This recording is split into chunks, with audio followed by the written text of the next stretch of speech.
Hello friends, welcome to EPG Parshala. I, Dr. Afroz Alam, Associate Professor of Political Science from Maulana Azad National Urdu University, is going to discuss the first module, that is the conceptual dynamics of social justice. This module is a part of the paper called Social Legislation and Crime.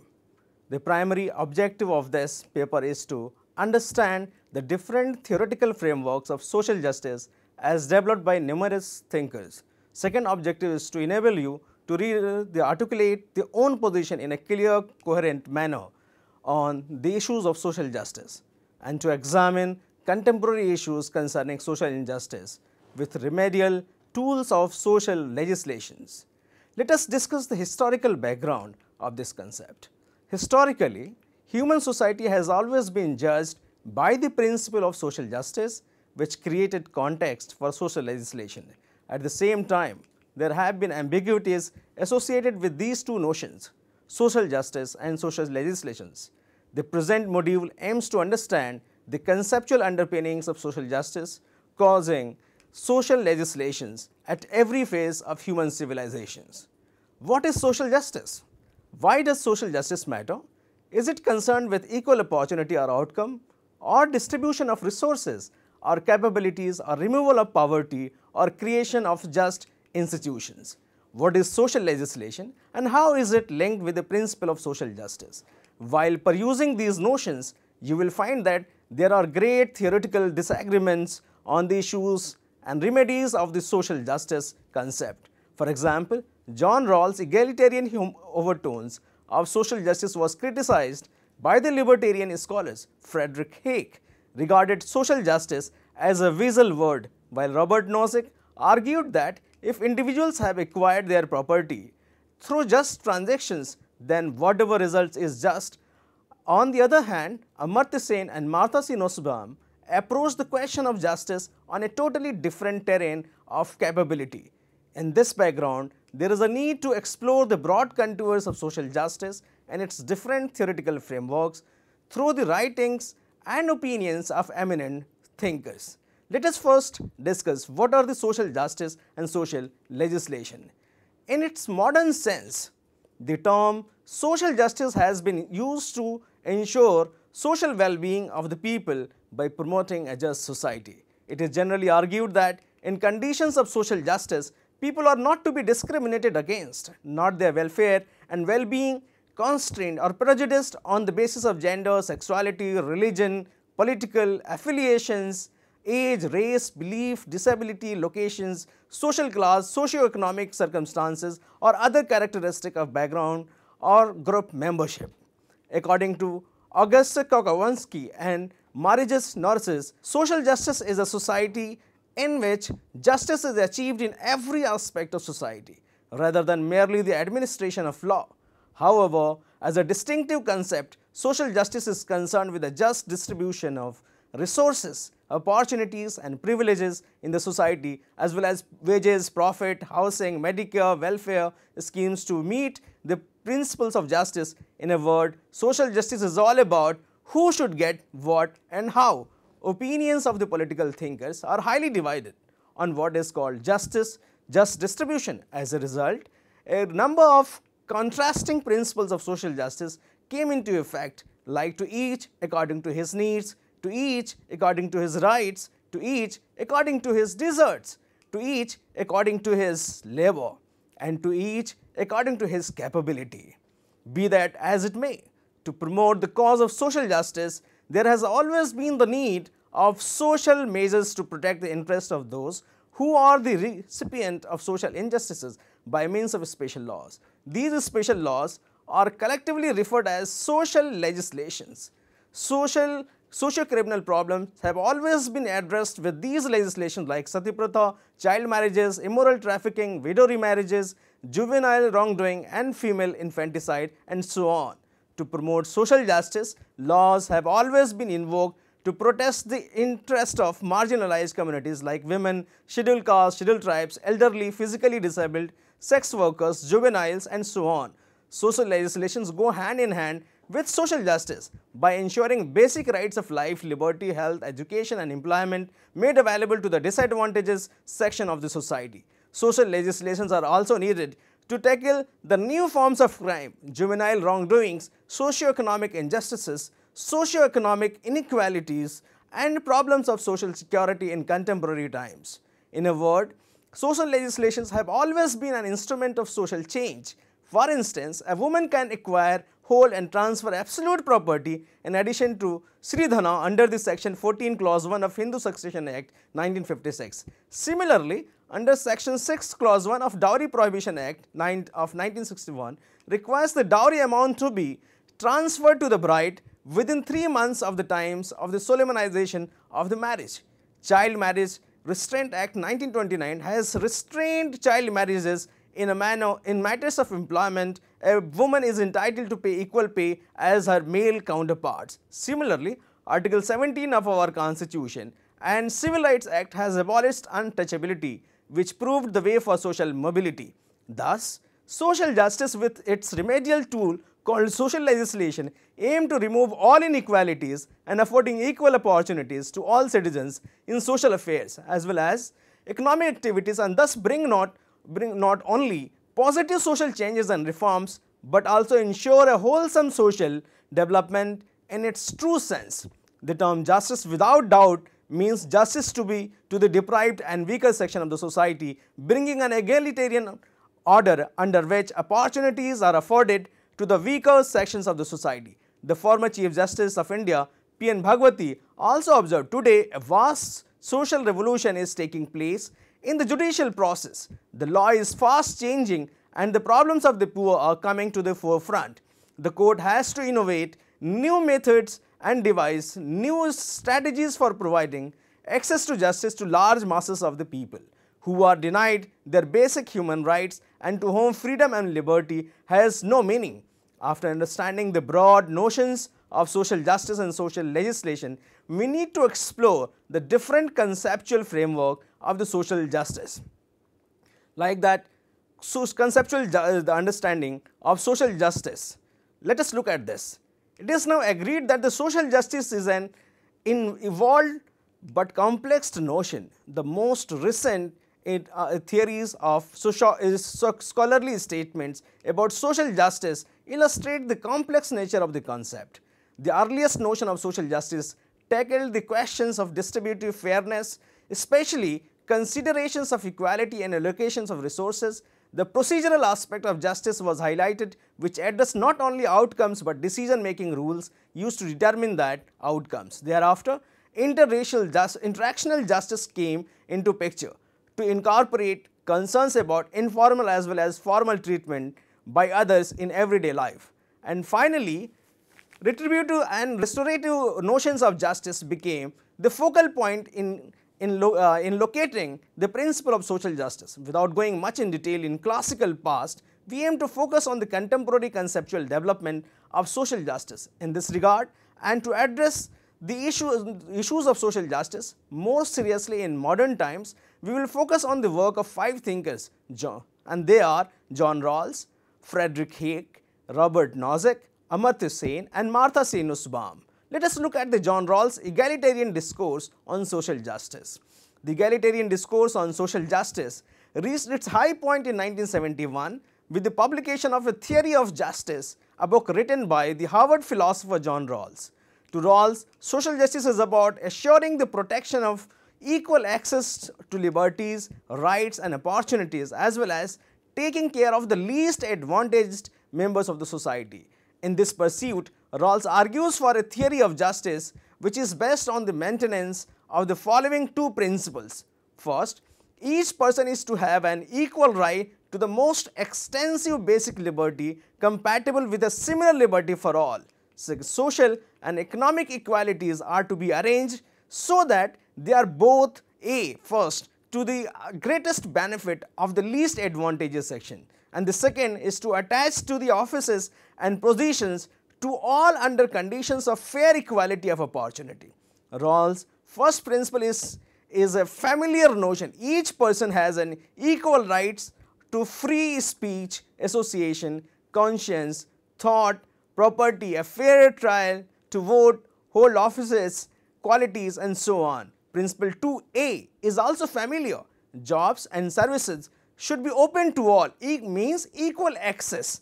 But furthermore, societies should be so arranged that as far as possible, people have an equal opportunity to get jobs and gain access to services. Principle 2b is famously is known as the difference principle, and that is important, is the novel one and point towards a significant measure of social equality, but not in the absolute sense. Rawls' conception of social justice asserts that material inequalities are only justifiable when to the advantage of the least well off. Rawls explained this difference principle this way, to say that inequalities in income and wealth are to be arranged for the greatest benefit of the least advantaged simply means that we are to compare schemes of cooperation by seeing how well off the least advantaged are under each scheme, and then to select the scheme under which the least advantaged are better off than they are under any other circumstances.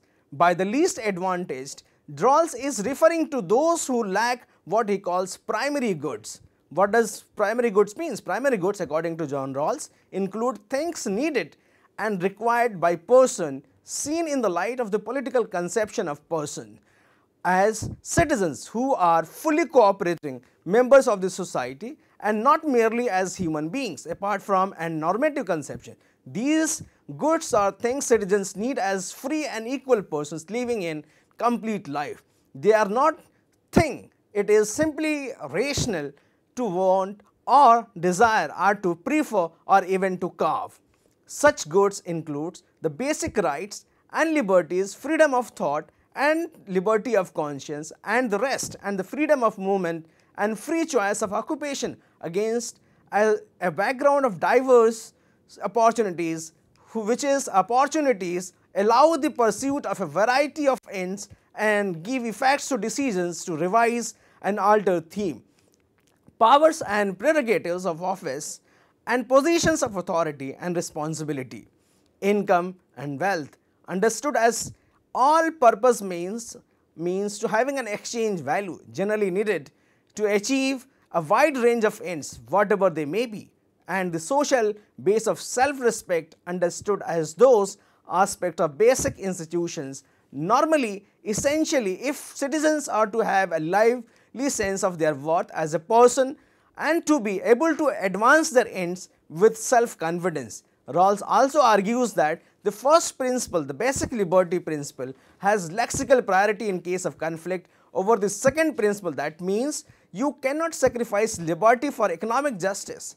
You must satisfy fully the equal liberty of principle before applying the difference principle. Similarly, the principle of fair equality of opportunity has priority over the difference principle.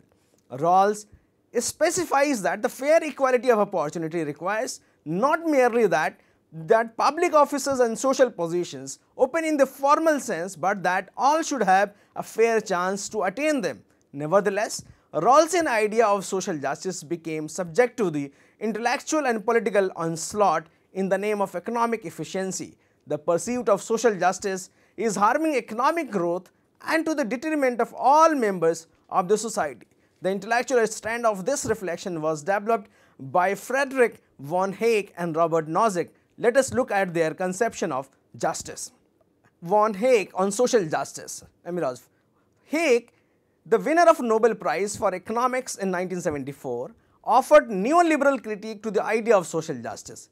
His views on social justice are best described as outgrowth of his economic doctrines that the economic poverty policy of the government should be as non-interventionist to facilitate rational economic decision on making individuals in the market the freedom to make rational economic decisions will create an environment of rational social coordination which eventually bring what they call spontaneous order. Such observations led Hayek to conclude that the state should play far more modest and minimal role in regulating social and economic cooperation. In the second volume of Law, Legislation and Liberty, Hayek asserted that social justice is a mirage. his discontent with social justice could easily be marked when he also called social justice a will of the wisp, an empty formula, empty and meaningless, a vacuous concept, a quasi-religious belief with no content whatever, a primitive and homomorphous, like believing in witches or the philosopher's stone, or a hollow in incantations like open schism. He further argues that social justice is particularly dangerous superstition, describing it that incubus which today makes fine sentiments the instruments for the destruction of all value of free civilizations,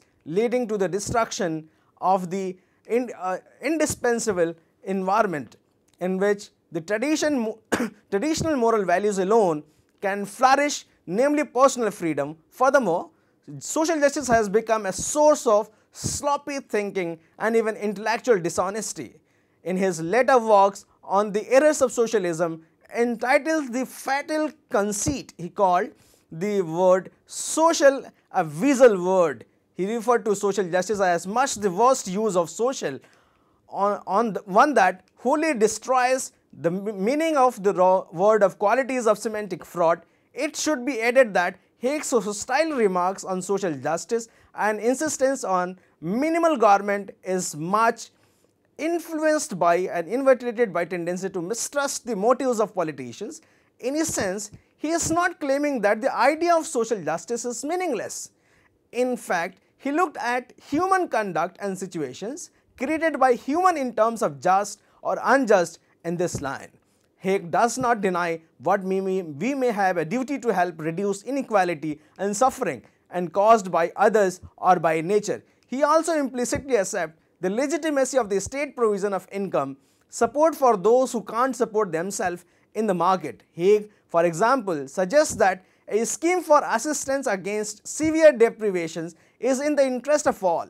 Indeed, he adds that it may be felt a duty of all to assess within the organized community those who cannot help themselves.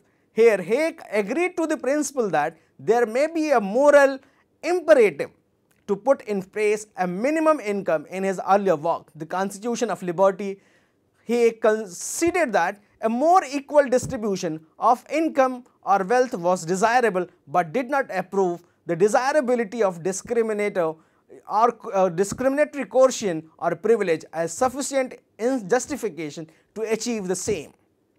Haig also offered a specific principle, the principle of maximizing the chances of success for any person picked out at that is success in satisfying whatever purposes that person may have.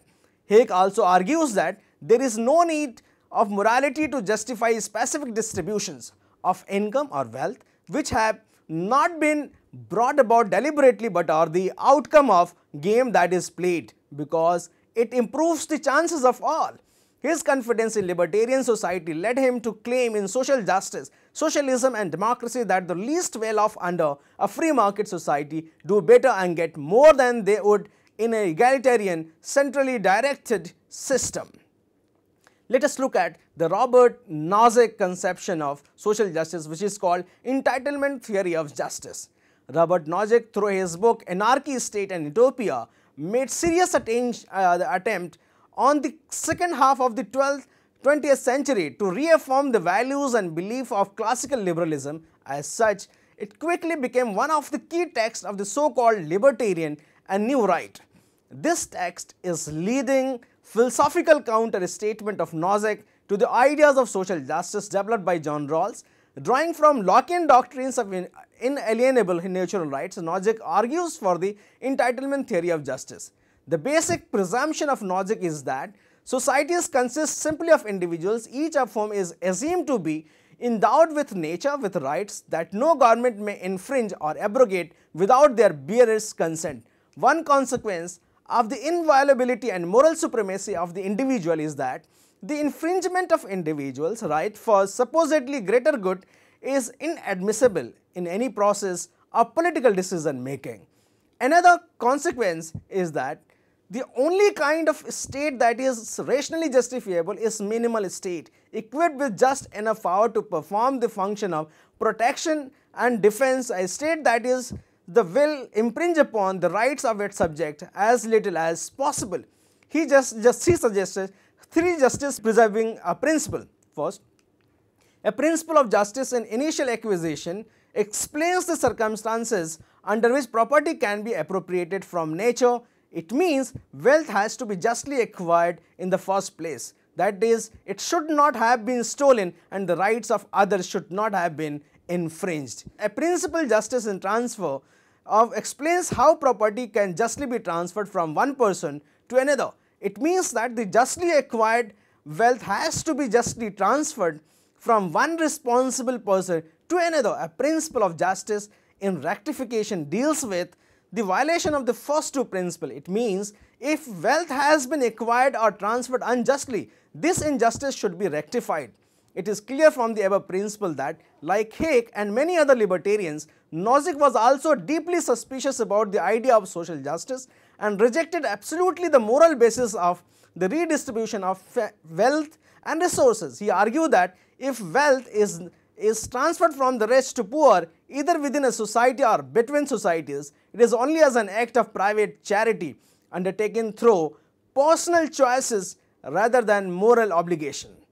Let us look at another approach to the social justice, that is called capability approach to the justice.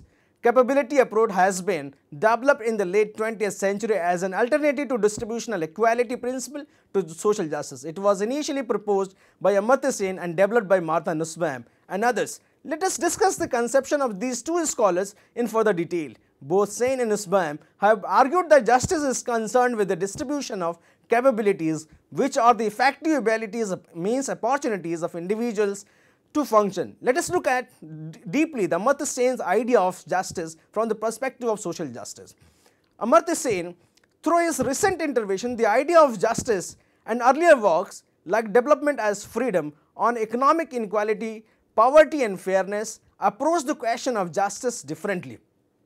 Sen argues that the classical theories of social justice are in error while addressing the question of capability.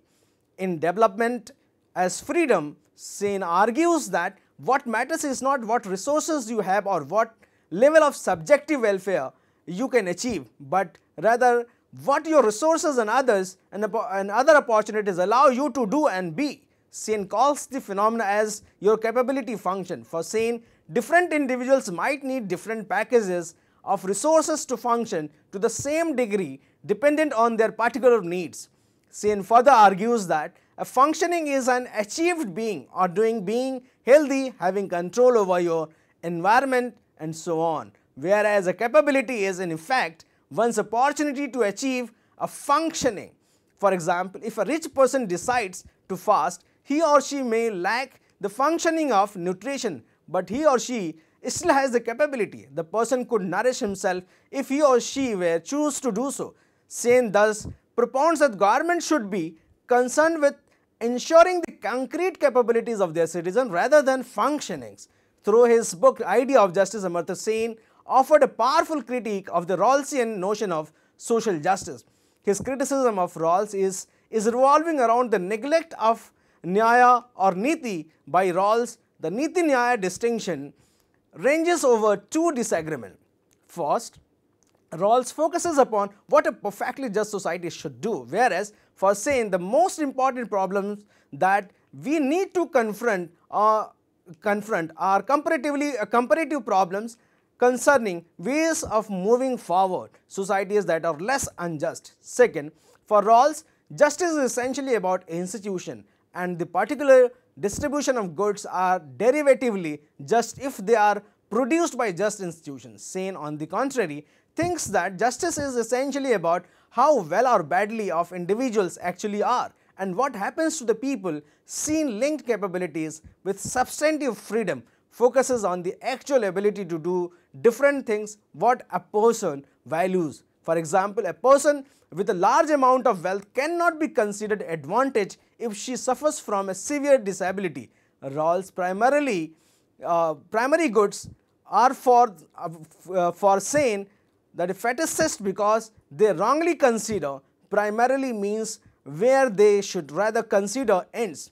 For example, poverty cannot be properly understood just in terms of income or wealth for that matter, because Sen claims that what reality counts is the way in which different persons convert income or primary goods into good living. Disabilities constitute another relevant example because they clearly point to a difficulty in the conversion of resources into capabilities. Let us look at the conception of Martha Nussbaum and her location of social justice. Martha Nussbaum worked in collaboration with Sen on issues of development and contributed significantly so far as the capabilities approach to the justice is concerned. She uses the term basic capabilities to refer to the innate equipment of individuals that is necessary for development, developing the more advanced capabilities such as the capability of speech and language, which is present in newborn but needs to be fostered. In a book Frontiers of Justice, she states there can be various other factors involved such as a wide range of motives including the love of justice itself, and prominently including a moralized compassion for those who have less than they need to lead decent and dignified life. She has also been critical to Sen's idea of HDI as to say that nations being compared in areas such as health and educational attainment are very fine, but concerning whatever level of healthcare services or what level of educational provisions a just society would deliver as a fundamental entitlement of all its citizens, the view is suggestive but basically silent. Nussbaum's view on state action in the mitigation of human justice has this stable take on a positive role. She agrees with Sen regarding the existence of negative rights instead of positive rights.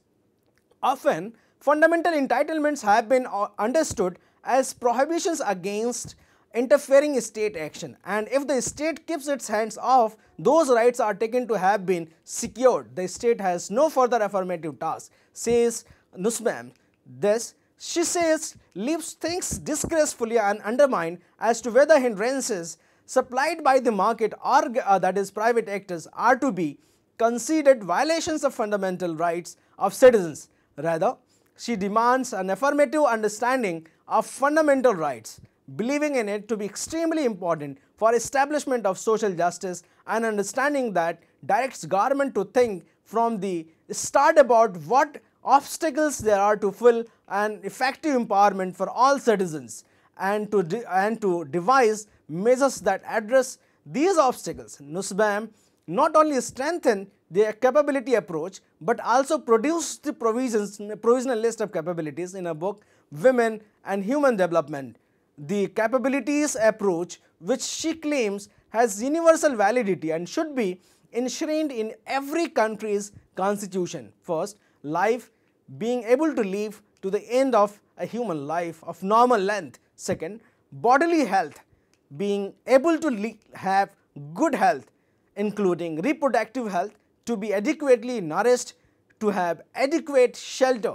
Third, bodily integrity, means being able to move freely from place to place, being able to be secure against assault, including sexual assault, child sexual abuse and domestic violence, having opportunities for sexual satisfaction and for choice in that matter of reproduction.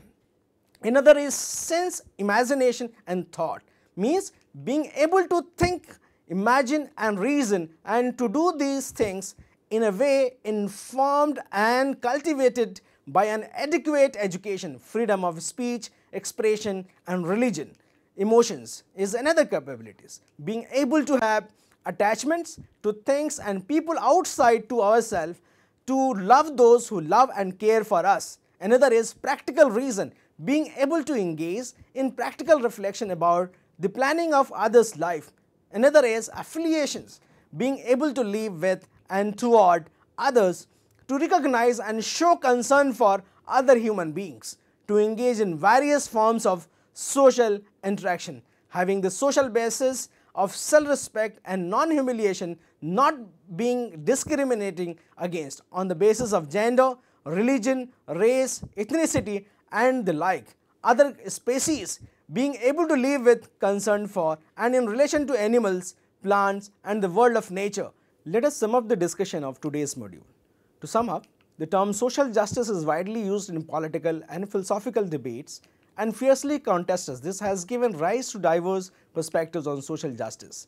Many of these concentrates on devising principles for distribution of scarce goods. However, by the late 1970s, the goal of social justice was challenged and was largely supplanted by an emphasis on economic growth and individual freedom. Nevertheless, we have discussed some promising recent theoretical developments on the question of social justice that may help to resolve some of the issues of everyday relevance. With substantive focus on liberty, the egalitarian framework of John Rawls accommodate the principle of equal opportunity and inequality to favor the least disadvantaged section of the society. However, Rawlsian pursuit of social justice was treated detrimental to all the members of the society by the intellectual strand of libertarianism developed by Hayek and Nozick. They argued that the government action to enforce a theory of social justice interfered with the liberty of individuals to govern their own lives and property. But more fundamentally, Hayek and Nozick both argued that society as a whole cannot be assessed as just or unjust. An alternative to distributional principle of social justice was articulated as capability approach, initially proposed by Amartya Sen and developed by Martha Nussbaum. This approach has been influential in two ways. First, it has been applied to development economics, and second, it has helped to move forward the debate of equality and social justice. Thank you for today's discussion. Thank you.